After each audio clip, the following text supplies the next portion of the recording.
What's severing my tumors? I'm Robert Evans, host of Behind the Bastards, the podcast where we tell you everything you don't know about the very worst people in all of history. Here with my guest, Sofiya, co-host of Private Parts Unknown, and we're talking about how it's bullshit when doctors won't let you keep the pieces of your body that they take out of you. That's really frustrating. Yeah, that's like the least they could do for you.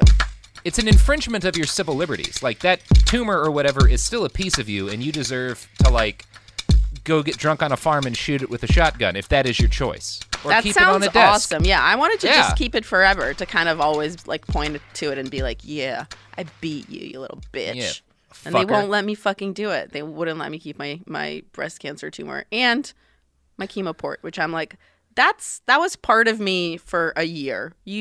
Why? That's Just so let me keep frustrating. it. Like, okay, this message is going out to Sofiya's doctor.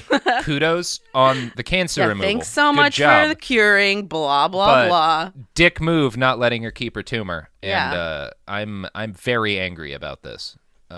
Please write a campaign, listeners. Just contact my doctor at... No, I'm just We're going to make this hats. Is not important in any Make way. Sofiya's tumor in her legal possession again. It's...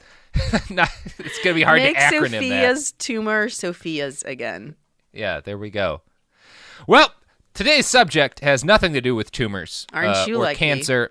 Other than that, you could argue today's subject is a cancerous tumor metastasizing in the body politic of our nation. Bam! Wow. Fuck yeah. We're talking about YouTube!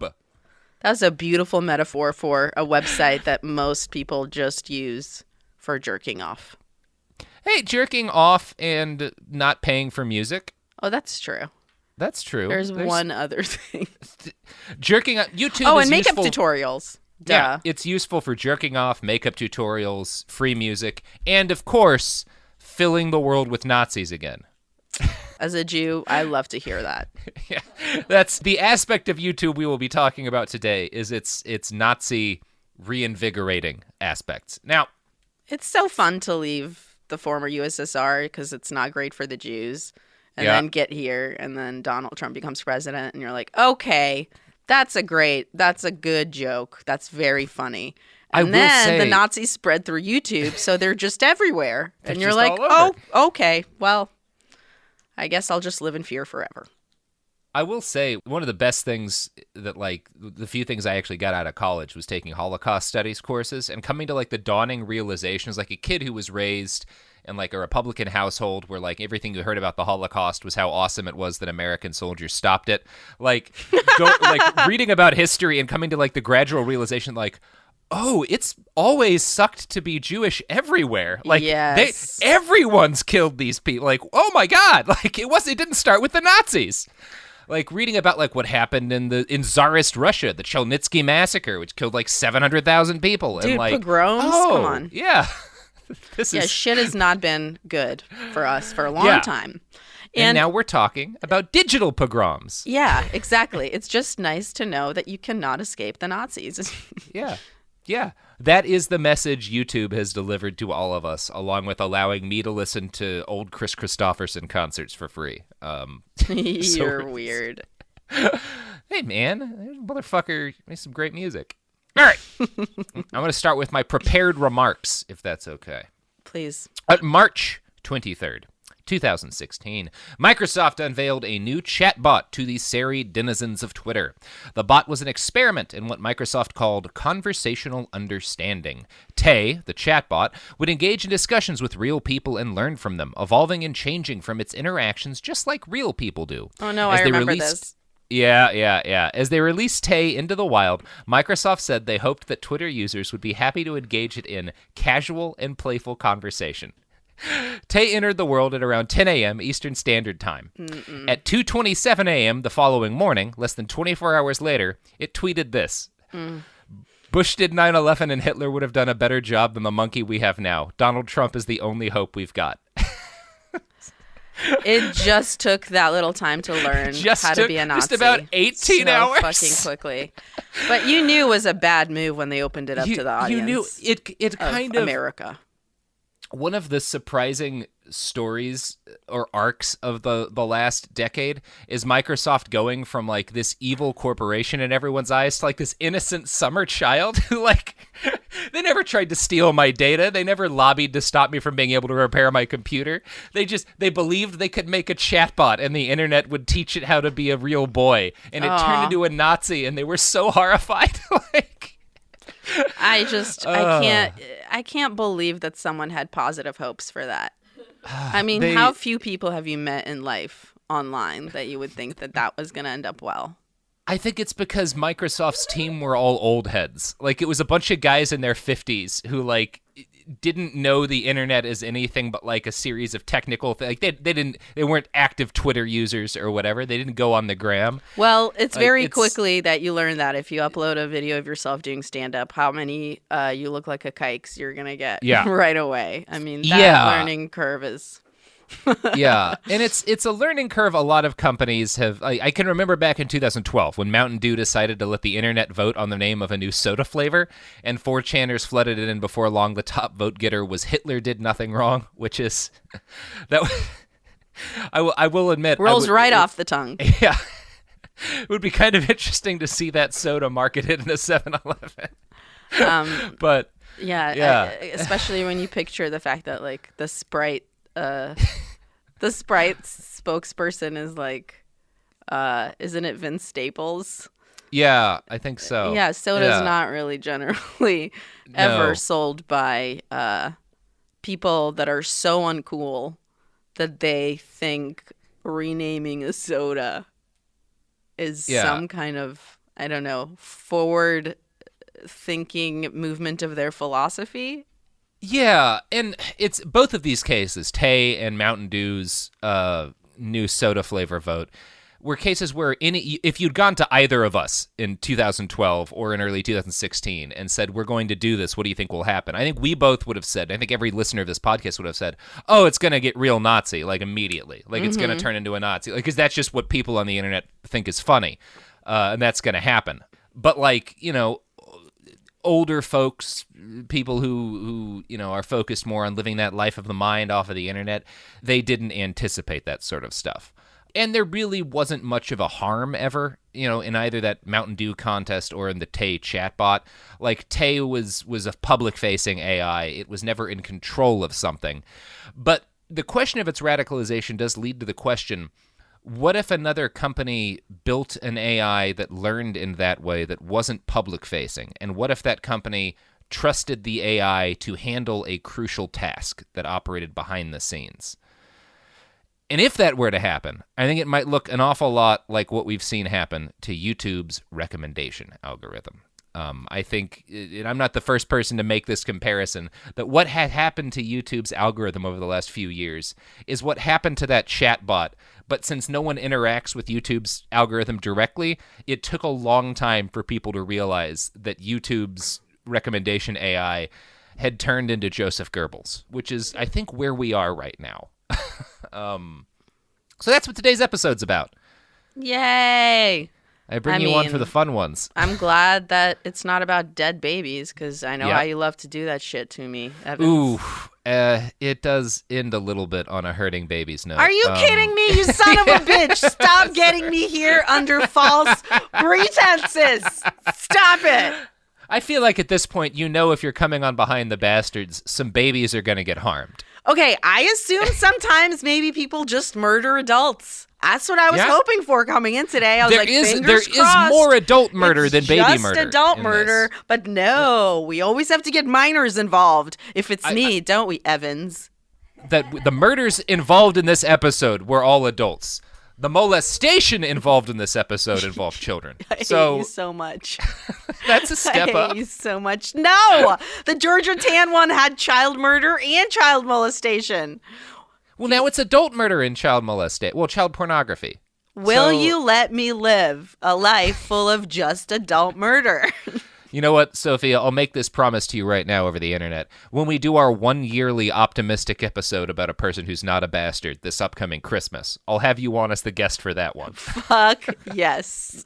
I can't wait. And hopefully the irony of that episode will be that very shortly thereafter we'll find out that person is also a bastard. Yeah, it'll be the story of the person who saved 1,000 kids by killing 900. Still 100, like Netgate. That will be exactly your pitch when that happens. I'm already Googling. Yeah. Yeah, you're like, okay, so, how can we? Let's get back to YouTube. As I write this, the internet is still reeling from the shockwaves caused by a gigantic battle over whether or not YouTube should ban conservative comedian, and I put that in air quotes, Steven Crowder. Now, if you're lucky enough to not know about him, Crowder is a bigot who spends most of his time verbally attacking people who look different than him. He spent several months harassing Carlos Maza, who makes YouTube videos for Vox, calling Maza a lispy queer and a number of other horrible things. Crowder has not explicitly directed his fans to attack Carlos in real life, but Crowder's fans don't need to be told to do that. When he directs his ire at an individual, Crowder fans swarm that individual. Carlos is regularly bombarded with text messages, emails, tweets, etc., calling him horrible names, demanding that he debate Steven Crowder, telling him to kill himself, doing all the kind of things that sociopathic internet trolls like to do to the targets of their ire. Now, Carlos on Twitter asked YouTube to ban Crowder, and he pointed out specific things Crowder had said and highlighted specific sections of YouTube's terms of service that Crowder had violated. YouTube opted not to ban Crowder because Crowder has nearly 4 million followers and makes YouTube a lot of money.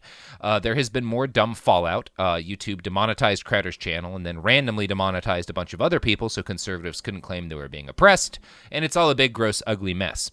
But the real problem here, the issue at the core of this latest eruption in our national culture war, has nothing to do with YouTube's craven refusal to enforce their own rules. Steven Crowder would not be a figure in our nation's political discourse if it weren't for a series of changes YouTube started making to their algorithm in 2010.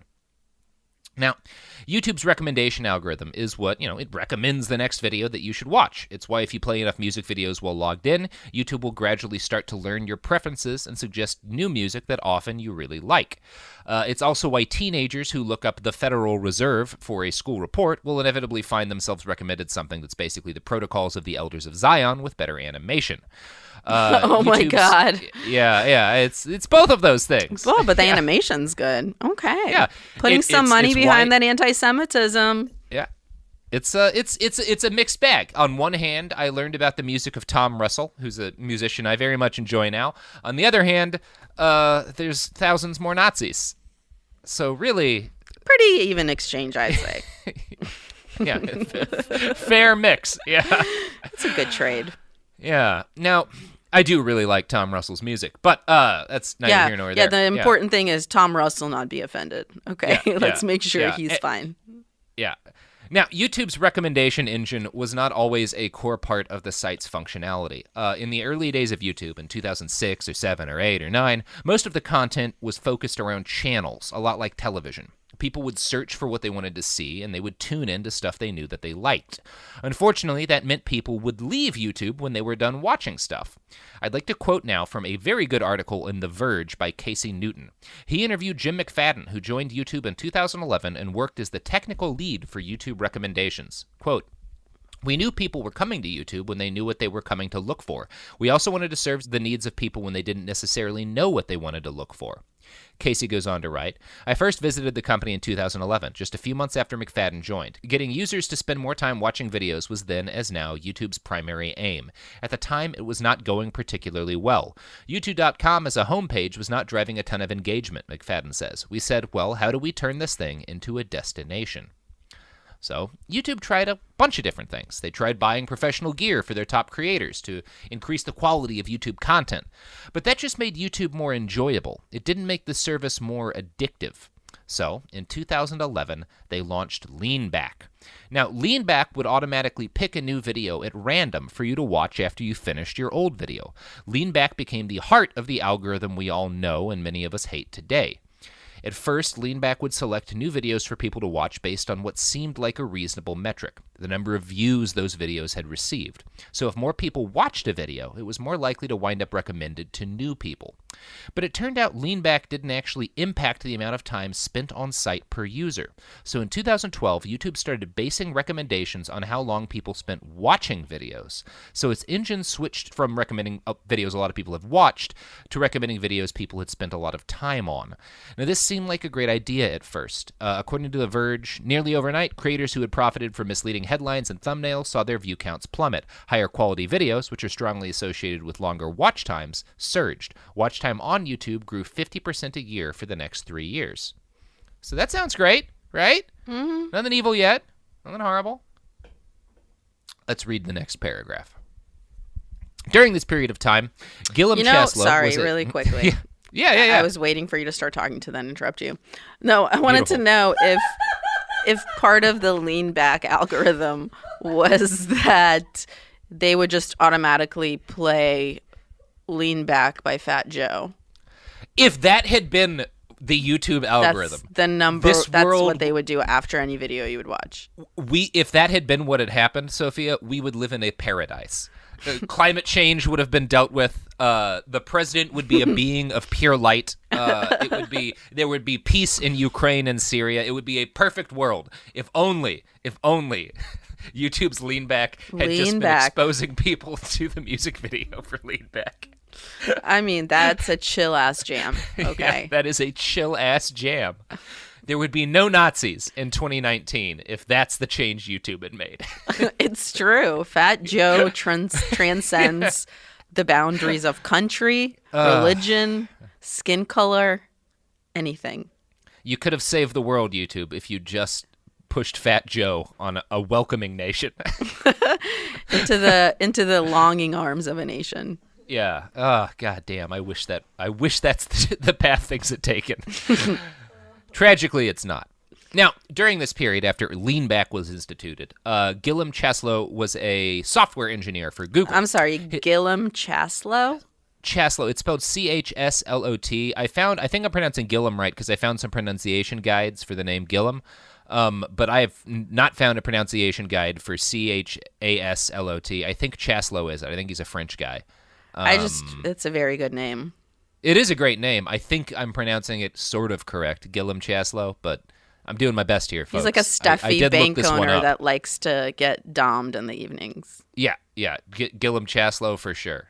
Stuffy bank owner. But in this case, he's actually an engineer whose expertise is in artificial intelligence. And The Guardian interviewed him for an article titled, "How YouTube's Algorithm Distorts Reality." I'm going to quote from that now.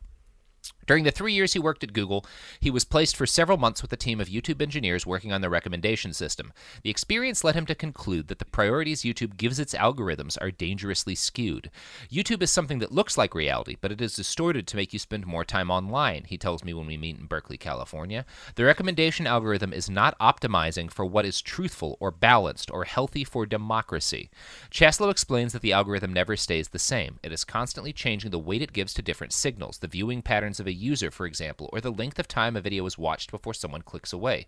The engineers he worked for were responsible for continuously experimenting with new formulas that would increase advertising revenue by extending the amounts of time people watched videos. Watch time was the priority. Everything else was considered a distraction.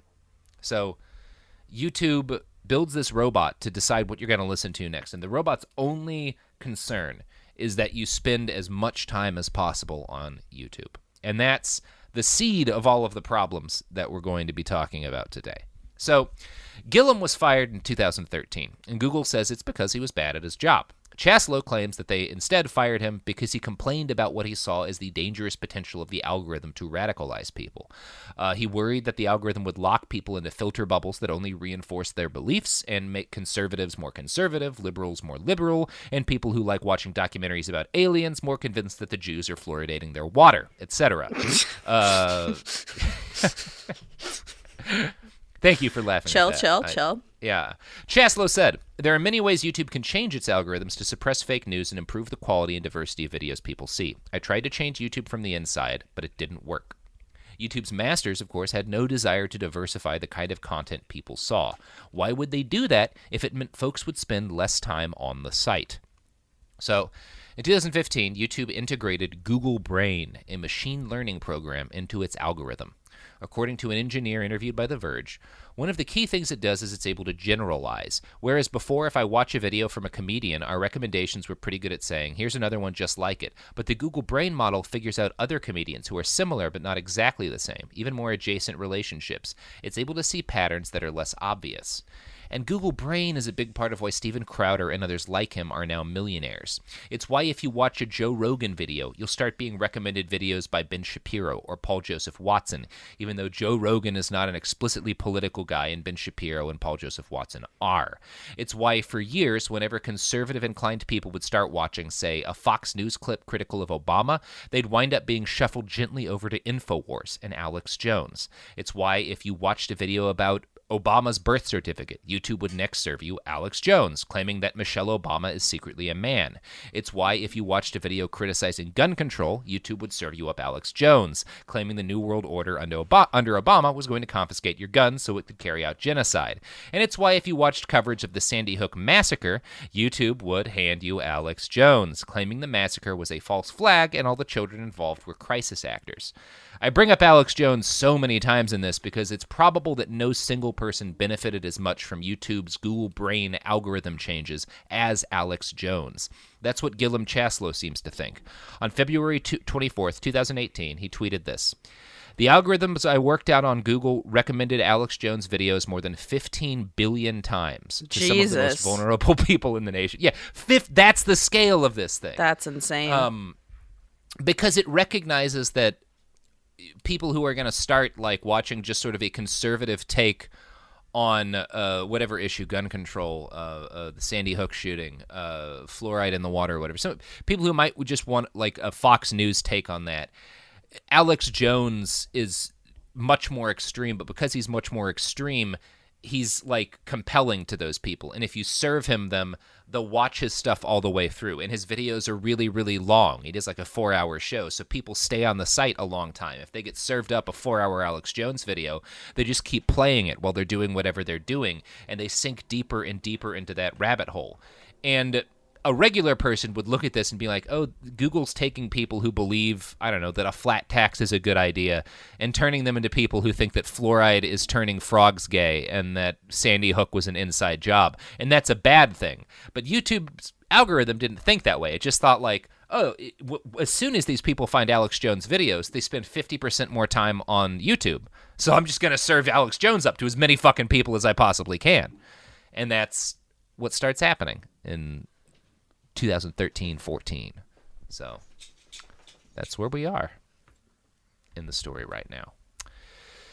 And then we're going to continue from that point. But you know what it's time for next, Sofiya? No, tell me. It's time for products. Maybe and a service services? Or two. Maybe. I'm not going to make promises. I'm not going to write checks my ass can't catch here. But I maybe hope a there's service. services your ass can cash. Well, my ass is all about products. I hope it's a chair company that comes up next. Otherwise, that's a non sequitur. I hope it's a squatty potty. It's probably going to be Dick Pills because we just signed a great deal with Dick Pills. I'm very, very proud of our Dick Pills sponsorship. It's not even great ironic. Job. I love selling Dick Pills. I can see your heart right now. I can just see your head, Thank you. your head of your body, not your penis head. But I can tell you're hard from the pills. Thank you. You have a very taut dick energy. You know. Thank you. You're TDE is what this show aims to present to the world. I said, speaking on the subject of YouTube, when we filled out our ad things, I won't sell brain pills because I don't want to be like Paul Joseph Watson or Ben Shapiro. But I will 100% sell dick pills. And it's mainly so that I can say the phrase dick pills over and over again. So meet my son, Dick Pills Evans. Dick Pills Evans. I'm gonna have a son just to name him Dick Pills, and then sort of, it's gonna be like a boy named Sue, but with a boy named Dick Pills. And instead of like me explaining to him that I gave him the name Sue so that he'd be like, it would harden him up and he'd become like a tough person who could survive the rough world. I'm still like, oh no, I got paid a lot of money to call you Dick Pills. No, you're just sponsored by Dick Pills. You're just as a sponsored human. by Dick Pills. That's all it is.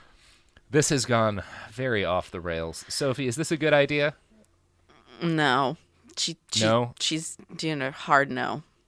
Hard no. Okay. Well, speaking of hard, products.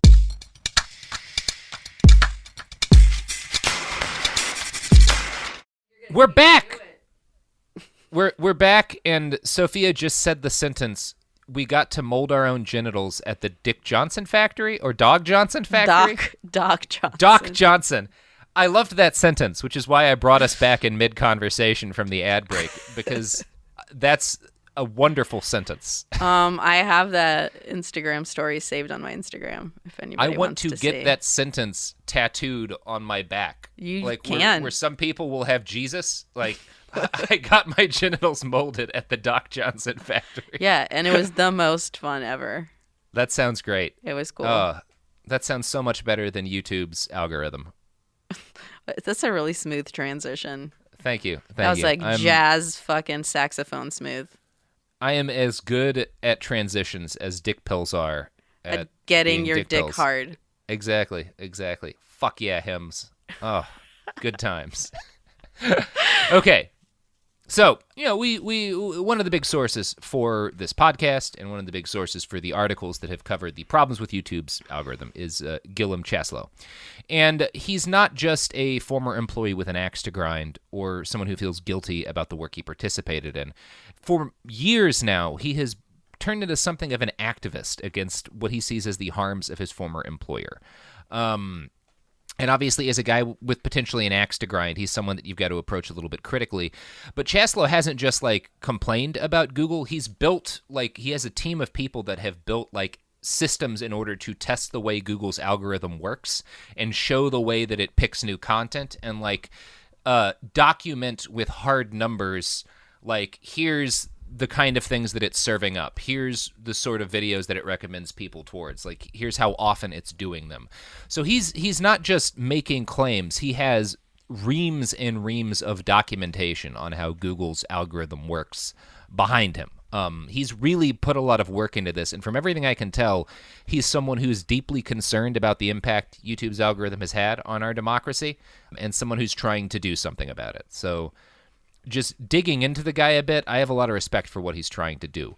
On November 27th, 2016, shortly after the election, while we were all drinking heavily, Gilliam Chaslow published a Medium post titled, YouTube's AI was divisive in the U.S. presidential election.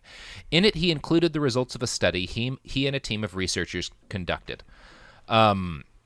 They were essentially trying to measure which candidate was recommended the most by YouTube's AI during the presidential election. And the code that they used to do this and all of the methodology behind it is available on the website. If you're someone who knows how to do the coding, you can check it all up, but they're very transparent. He says, quote, surprisingly, a Clinton search on the eve of the election led to mostly anti-Clinton videos. The pro-Clinton videos were viewed many times and had high ratings, but represent only less than 20% of all recommended videos. Chaslow's research found that the vast majority of political videos recommended by YouTube were anti-Clinton and pro-Trump because those videos got the best engagement. Now, Chaslow explained that because Google Brain was optimized to maximize time users spent on site or engagement, it's also happy to route people to content that, say, proposes the existence of a flat Earth, because those videos improve engagement too. Gilliam found that searching "is the Earth flat or round" and following Google's recommendations sent users to flat Earth conspiracy videos more than 90% of the time. So if you're wondering why flat Earth is taken off as a conspiracy, it's because simply asking the question, "is the Earth flat or round?" 90% of the time leads you to videos that say, "it's flat, homie." That's how come so all those basketball players think the Earth is flat. And also a rapper too, right? It's totally spreading.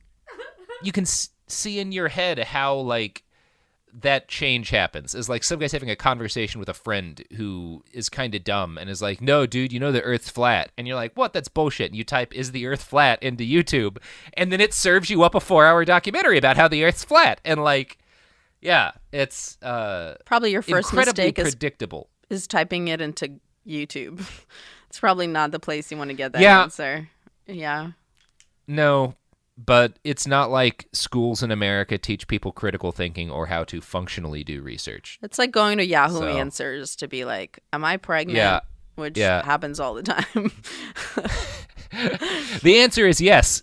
Yeah. If you are asking Yahoo whether or not you're pregnant, you are in Yeah. fact pregnant. For sure. Probably second or third trimester. You should at least stop smoking for a while until you find out for Yeah, sure. maybe put down the bottle for a hot second. Yeah. Now, further reporting using additional sources from within Google seems to support most of Chaslow's main contentions. In fact, it suggests that he, if anything, understated the problem. Chaslow left YouTube in 2012, and while he knew about Google Brain, he did not know about a new AI called Reinforce that Google had just instituted, I think, in 2015 to YouTube. Its existence was revealed by a New York Times article published just a few days before I wrote this, The Making of a YouTube Radical. That article claims that Reinforce focused on a new kind of machine learning called reinforcement learning. The new AI known as Reinforce was a kind of long-term addiction machine. It was designed to maximize users' engagement over time by predicting which recommendations would expand their tastes and get them to watch not just one video, but many more. Reinforce was a huge success. In a talk at an AI conference in February, Minmin Chen, a Google Brain researcher, said it was YouTube's most successful launch in 2 years. Site-wide views increased by nearly 1%, she said, a game that at YouTube's scale could amount to millions more hours of daily watch time and millions more dollars in advertising revenue per year. She added that the new algorithm was already starting to alter users' behavior. We can really lead users toward a different state versus recommending content that is familiar, Ms. Chin said. It's another example of, like, if you take that quote out of context and just read it back to her and say, Ms. Chin, this sounds incredibly sinister when you're talking about leading people towards a different state. Excuse me, ma'am. Are you in fact a villain? A supervillain? Are you evil? You sound like a supervillain. Sounds like this might be evil. Is this a James Bond nobody movie? ever has in the tech industry. Yeah. It's that no one ever has in the tech industry that are we the baddies moment where they're like, oh, we're addicting people to our service. Is that maybe bad? Shit, are we the Nazis? Damn, this are we whole the time I Nazis? thought Fuck. we were the Americans. Nope. Yeah. Now, YouTube claims that Reinforce is a good thing, fighting YouTube's bias towards popular content and allowing them to provide more accurate recommendations. But Reinforce once again presented an opportunity for online extremists. They quickly learned that they could throw together videos about left-wing bias in movies or video games, and YouTube would recommend those videos to people who were just looking for normal videos about these subjects. As a result, extremists were able to red pill viewers by hiding rants about the evils of feminism and immigration as reviews of Star Wars.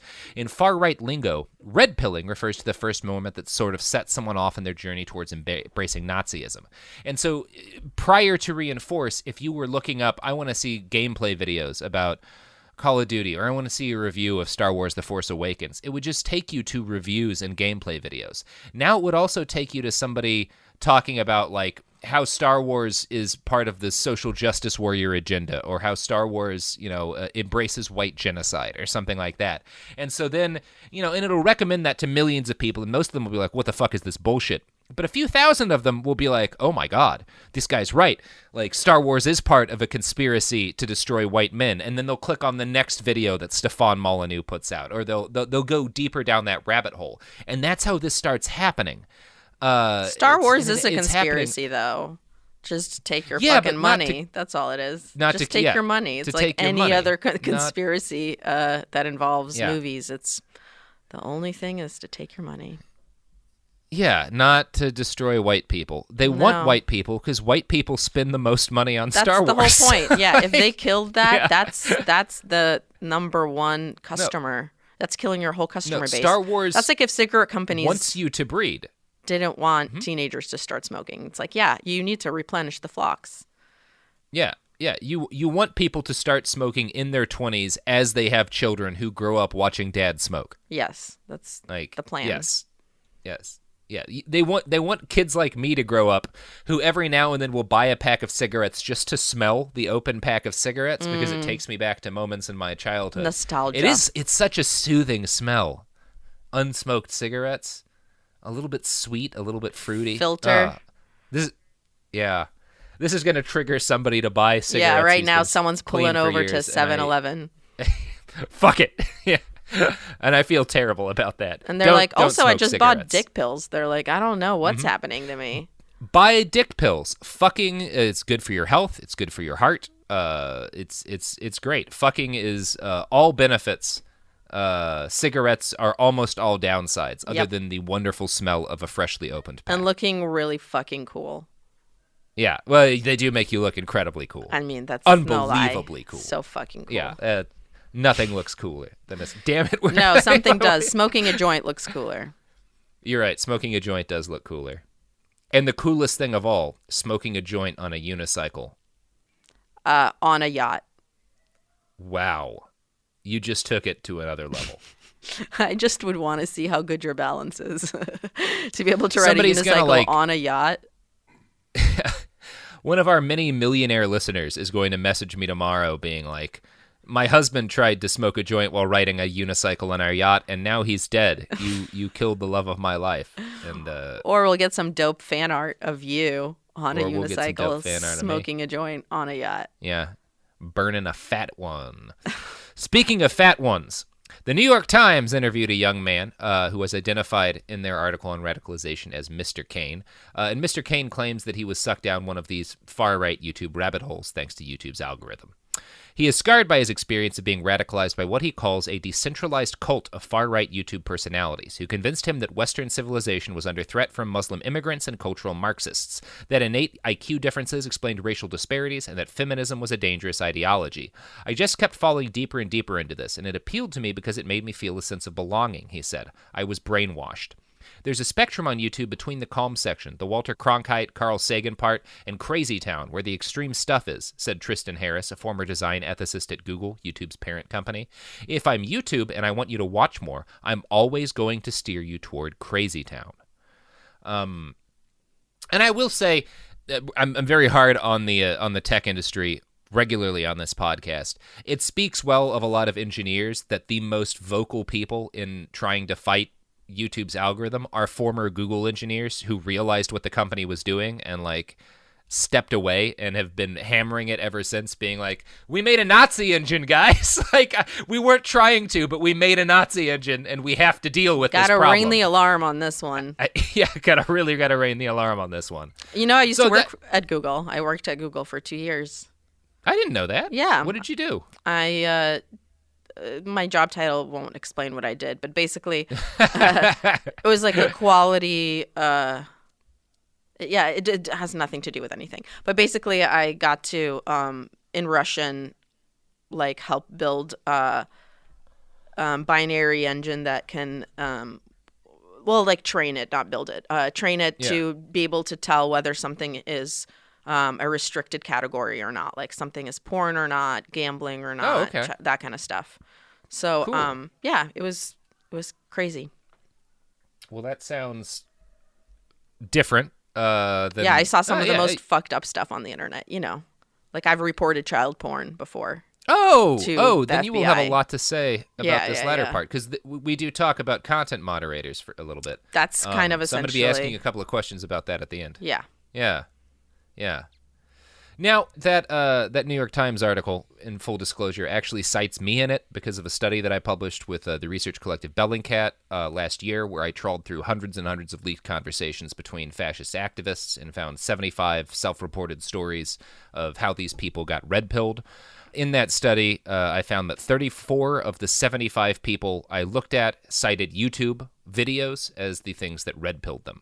I'm not the only source on this, though. The New York Times also cited a research report published by a European research firm called Vox Poll.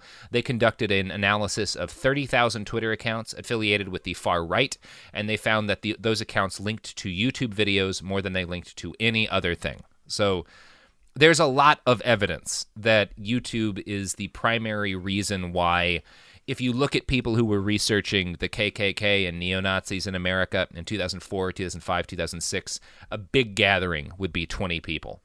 And then in 2017, 400 or 500 of them, however many it was, showed up at Charlottesville. Like, there's a reason their numbers increased so much over a pretty short period of time. And it's because these videos made more of them. And there's a lot of evidence of that. So while Google is raking in more and more cash and increasing time spent on site, they're also increasing the amount of people who think Hitler did nothing wrong. And that's the tale of today. So, Mr. Kane, the New York Times source for that article, claims his journey started in 2014 when YouTube recommended a self-help video by Stefan Molyneux. Mr. Molyneux is a great candidate for an episode of this podcast, but in short, he's a far-right YouTube philosopher, self-help guru who advises his listeners to cut all ties with their family.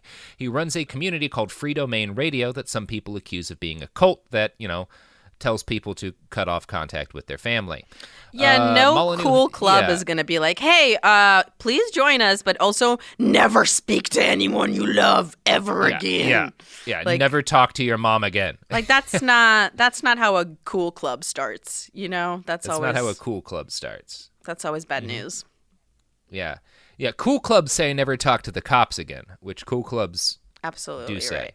Absolutely. Now, Molyneux has been on YouTube since forever, but his content has radicalized sharply over the years. At the beginning, he identified as an anarcho-capitalist, and he mostly focused on his ideas about how everyone was bad at being parents and people should cut ties with toxic family members. In recent years, he's made a hard bro, just call your nationalist turn. dad. Call your dad, bro. You probably need to have a convo. Yeah, you guys probably just talk some feelings out. Maybe you'll calm the fuck down.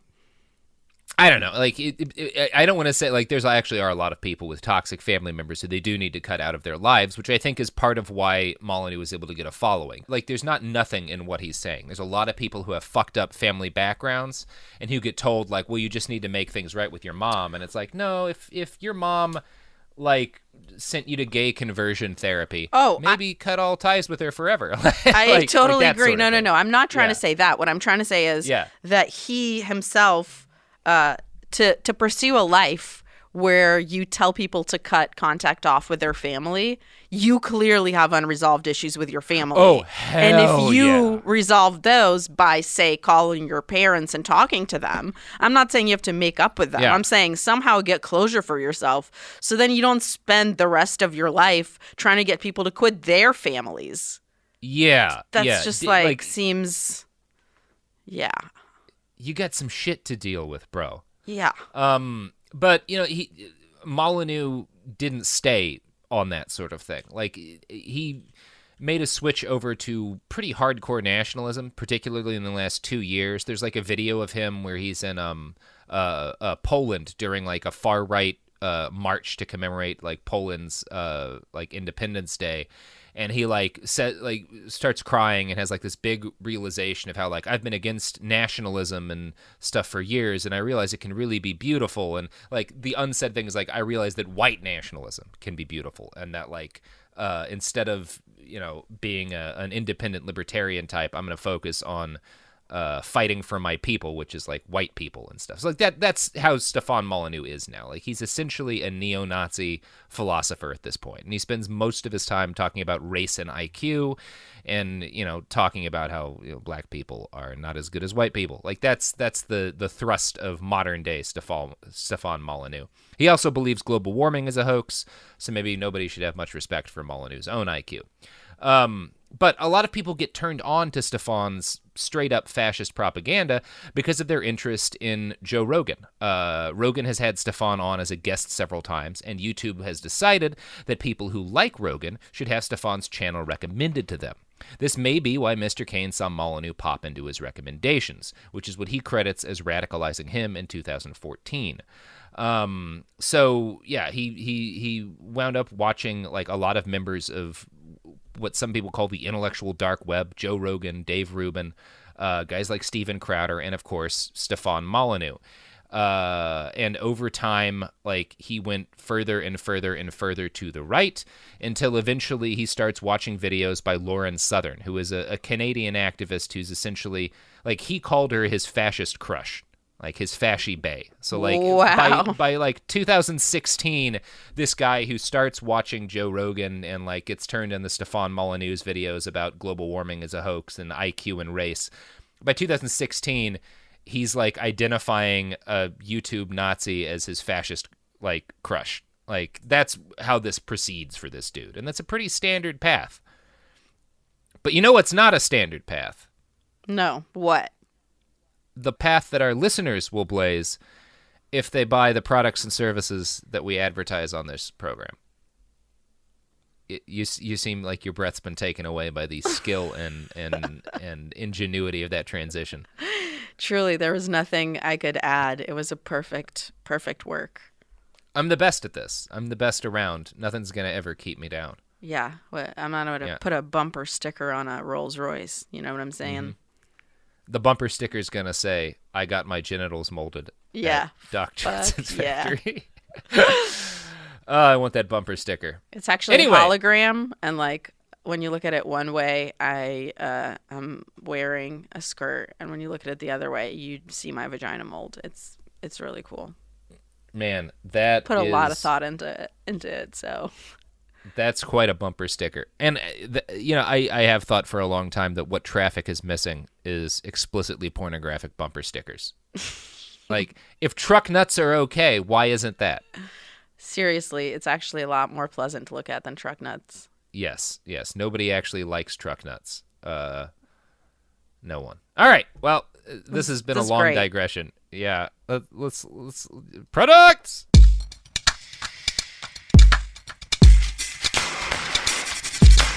We're back. Boy, howdy. What a day we've had today. So, at this point, YouTube's role in radicalizing a whole generation of fascists is very well documented. But YouTube is sort of stuck when it comes to admitting that they've ever done anything wrong. 70% of their traffic comes from the recommendation engine. It is the single thing that drives the platform's profitability more than anything else. Back in March, the New York Times interviewed Neil Mohan, YouTube's chief product officer. His responses were pretty characteristic of what the company says when confronted about their little Nazi issue. The interviewer asked, I hear a lot about the rabbit hole effect, where you start watching one video and you get nudged with recommendations towards a slightly more extreme video, and so on, and all of a sudden you're watching something really extreme. Is that a real phenomenon? To which Neil responded, yeah, so I've heard this before, and I think that there are some myths that go into that description that I think it would be useful for me to debunk.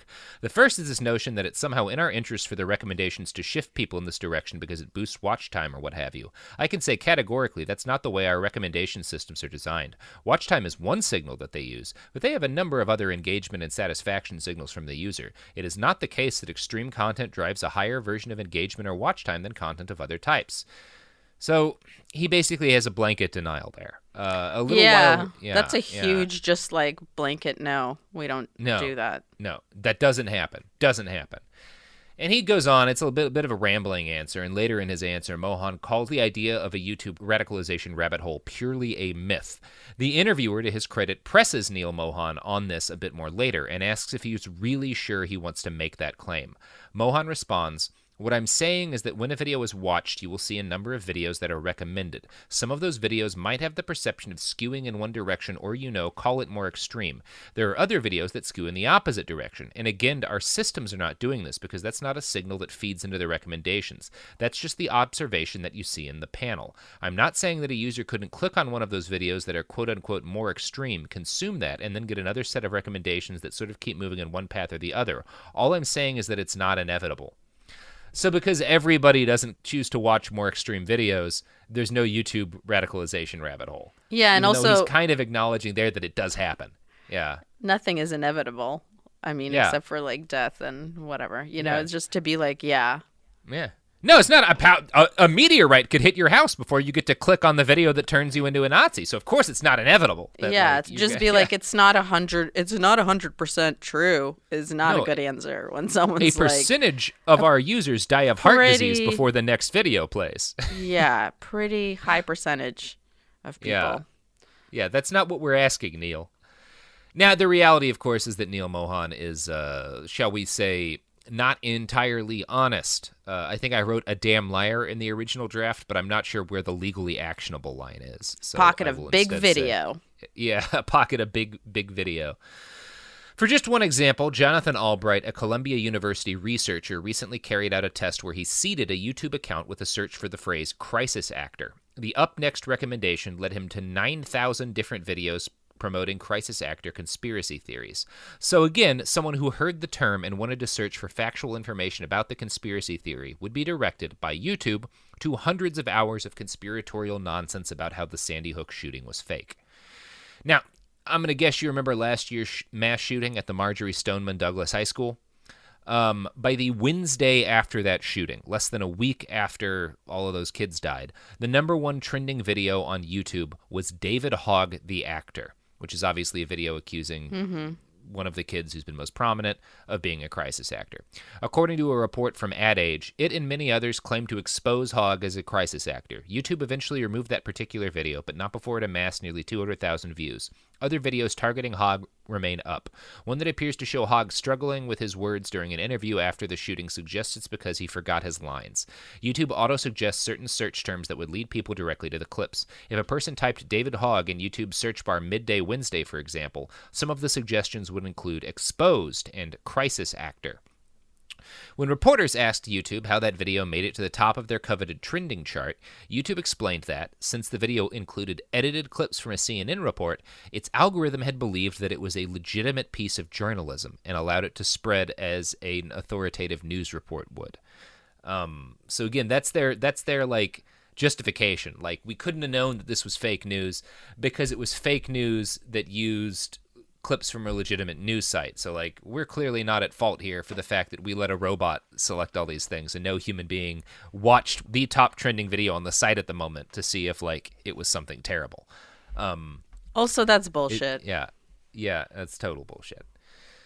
Now, YouTube's or Nazi propaganda and conspiracy theories aren't the only things that spread like wildfire on YouTube, of course. Pedophilia is also a big thing on the site. Yeah, this is where we get to that part of the story. So this broke in February of 2019 when a YouTuber named Matt Watson put together a video exposing how rings of pedophiles had infested the comment sections for various videos featuring small children and used them to communicate and trade child porn. Now, this report went very viral and immediately prompted several major advertisers to pull their money from YouTube. The company released a statement to their worried advertisers, informing them that they had blanket banned comments for millions of videos, basically removing comments from any videos uploaded by or about young children. I'd like to quote from NPR's report on Watson's video. Watson describes how he says the pedophile ring works. YouTube visitors gather on videos of young girls doing innocuous things, such as putting on their makeup, demonstrating gymnastics moves, or playing Twister. In the comments section, people would then post timestamps that link to frames in that video that appear to sexualize the children. YouTube's algorithms would then recommend other videos also frequented by pedophiles. Once you enter into this wormhole, there is now no other content available, Watson said. So, it might seem at first like this is purely an accident on YouTube's part. Like that cunning pedophiles figured out that there were, like, they could just find videos of young kids doing handstands and stuff and use that as porn and trade it with each other, right? Which would not necessarily be like, how could we have predicted this? It's just these people decided to use innocent videos for a nefarious purpose. But that's not what happened. Or at least that's not all of what happened.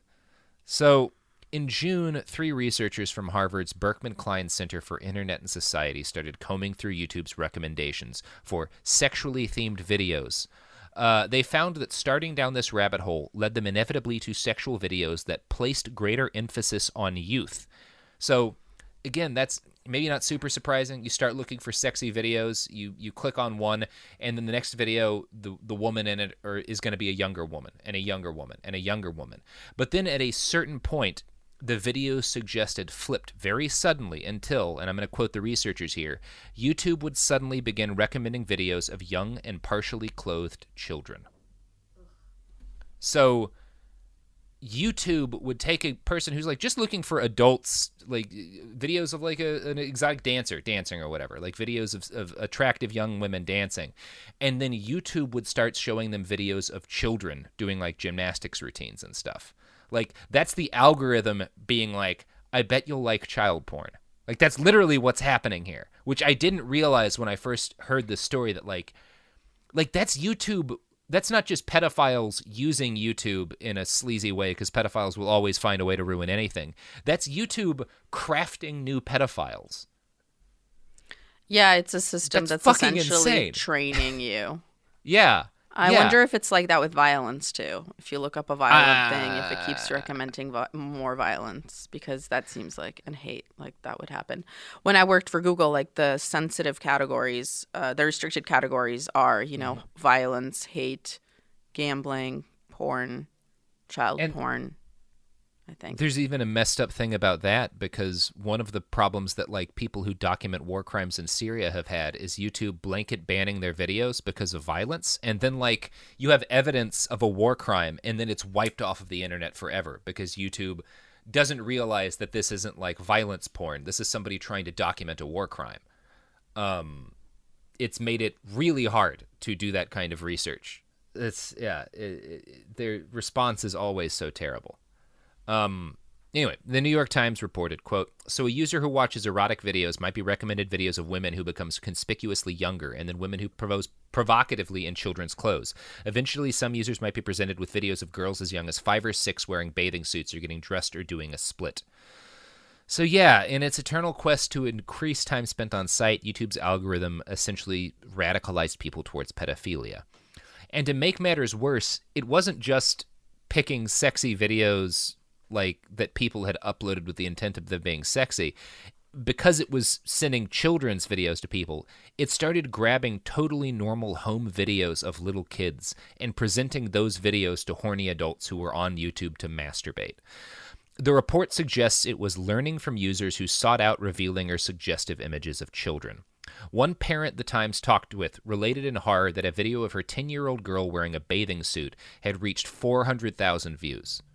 So, like, parents start to realize, like, wait a minute, I uploaded this video to show her grandma. There's supposed to be, like, 9 views on this thing. Why have 400,000 people watch this video of my 10-year-old? And it's because YouTube is trying to provide people with porn because it knows that'll keep them on the site longer. That's fucking wild. Yeah. After this report came out, YouTube published an apologetic blog post promising that responsibility is our number one priority, and chief among our areas of focus is protecting minors and families. But of course, that's not true. Increasing the amount of time spent on site is YouTube's chief priority. Or rather, making money is YouTube's chief priority. And if increasing the amount of time spent on site is the best way to make money, then YouTube will prioritize that over all other things, including the safety of children. Now, there are ways YouTube could reduce the danger their sites present to the world. Ways they could catch stuff like propaganda accusing a mass shooting victim of being an actor, or people's home movies of being accidentally turned into child porn, even if they're not going to stop hosting literal fascist propaganda. Content moderators could add human eyes and human oversight to an AI algorithm that is clearly sociopathic. And earlier this year, YouTube did announce that they were expanding their content moderator team to 10,000 people. Which sounds great, sounds like a huge number of people. Only that's not as good as it seems. The Wall Street Journal investigated and found out that a huge number of these moderators, perhaps the majority, worked in cubicle farms in India and the Philippines, which would be fine if they were moderating content posted from India or the Philippines. But of course, these people were also going to be tasked with monitoring American political content. Now, Alphabet, nay Google, does not disclose how much money YouTube makes. Estimates suggest that it's around $10 billion a year, and may be increasing by as much as 40% per year. Math is not my strong suit. I'm not an algorithm. But I did a little bit of math, and I calculated that if Google took $1 billion of their profit and hired new content moderators, paying them $50,000 a year salaries, which I'm going to guess is more than most of these moderators get, they could afford to hire 20,000 new moderators, tripling their current capacity. Realistically, they could hire 50 or 60,000 more moderators and still be making billions of dollars a year and one of the most profitable services on the internet. But doing that would mean less profit for Google shareholders. It would mean less money for people like Neil Mohan, the man who has been YouTube's chief product officer since 2011, the man who has overseen nearly all the algorithmic changes we are talking about today, the man who sat down with the New York Times and denied YouTube had a problem with leading people down rabbit holes that radicalize them in dangerous ways. I was kind of curious as to how well compensated Mr. Mohan is, so I Googled Neil Mohan net worth.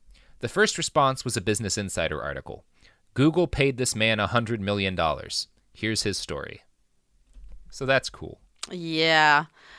Oof. And I can tell you from being a moderator, I worked on a team where everybody did what I did in a different language. So I did this in Russian, and next to me was someone who was doing it in Chinese and Turkish and all of the languages. I mean, not all, but a significant lot number. of them. Yeah. Yeah. And I can tell you that we were hired as contractors for only a year. Very rarely would you ever be doing a second year because they didn't want to pay you the full benefits. Right. Like, you don't get health insurance and whatever, all the perks that you would get from being a full-time Google employee. And the thing about what we did is you got exposed to a lot of fucked up stuff. Like, the videos and stuff that I've seen are like some of the worst the internet has to offer, like beheadings or someone stomping a kitten to death in high heels, like crazy shit. And it would really make you sick. And they like give you free food at Google, and you like wouldn't be able to eat sometimes because you would be so grossed out. And it's not like that's why you're only there for a year also. Not just that you wouldn't be able to get full benefits, but also because they are okay with wasting your mental and physical energies and then letting you go and then just cycling through new people every year. Because rather than investing, in employees that are full-time, making sure they have, access to mental health care and stuff like that, and making that job be something that they take more seriously, considering how important it is. Well, and that's part of what's really messed up is that, like, it's fucking Google. Like, if you go into the people who are, like, actually coding these algorithms and stuff, I guarantee you those people have on-site therapists they can visit. They have gyms at work. They get their lunches catered. I mean, we all worked in the same building, but like I can't, I couldn't go get a free massage during. It's like, you have a CrossFit trainer on site and shit like that. For sure, you get incredible perks. And the whole point is, what I thought was kind of ironic about what we were saying is like the whole thing is to try to make you stay on YouTube. But when you work for a company like Google, their job is to try to make you stay at Google. So, the reason you're getting all these benefits and stuff and like free food and gym and massage and whatever is because they want you to stay and work forever. But they don't want you to, like, this Not is part me. of what's messed up to me. Exactly. Like, and that's a very telling thing from Google's perspective, because they are saying that increasing the amount of the people who are coding these algorithms that increase the amount of time people spend on site, that is important to us. And so we will do whatever it takes to retain these people.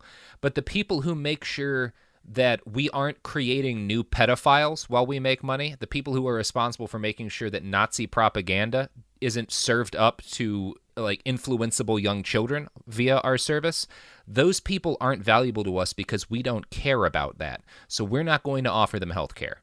Yep. Like, if Google really was an ethical company and if YouTube cared about its impact on the world, someone whose there's nothing less technical or less valuable about what you're doing.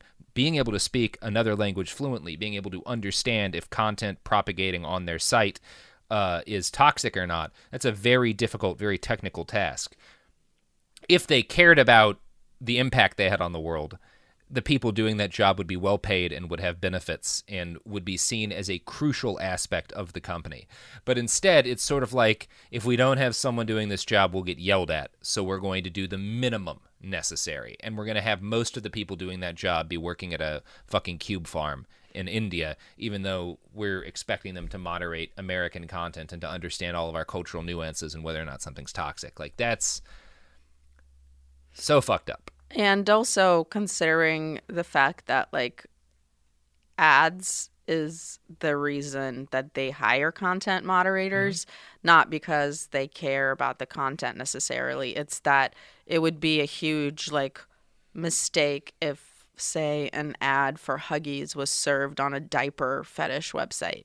They want something in place where the algorithm knows not to serve that, even though it seems like a good match because the word diapers repeated and blah, blah, blah. You know what I mean? So it's really less about, it's more about keeping the advertisers happy and making the most money than it is about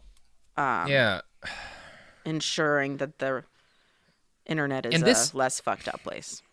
This gets to one of the things, like when I get in arguments with people about the nature of capitalism and what's wrong with the kind of capitalism that we have in this country, I think a lot of people who like just sort of reject anti-capitalist arguments out of hand do it because they think that you're saying, oh, it's just wrong to make money. It's wrong to have a business that like makes a profit. And it's like, the issue isn't that. The issue, like, this company, Google, could be making billions of dollars a year and still be one of the most profitable sites in its type, still make a huge amount of money and have 3 times as many people doing content moderation, and all those people have health care.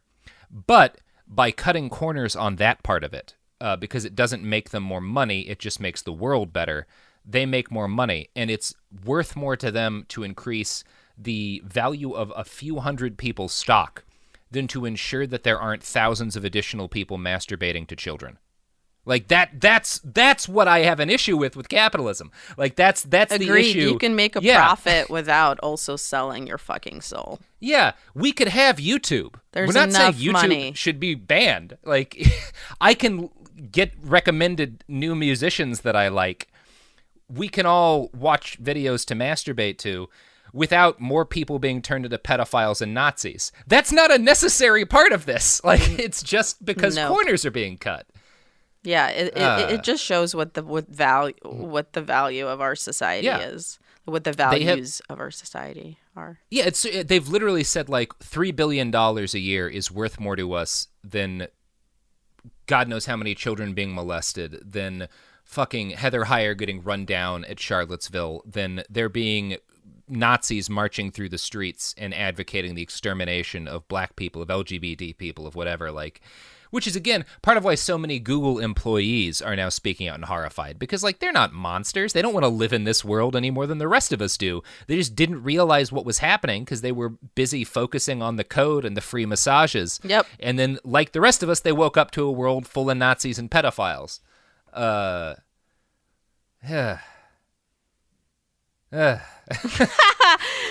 feel like you're looking at me to make a joke now, and I feel like, I don't know, this got real serious.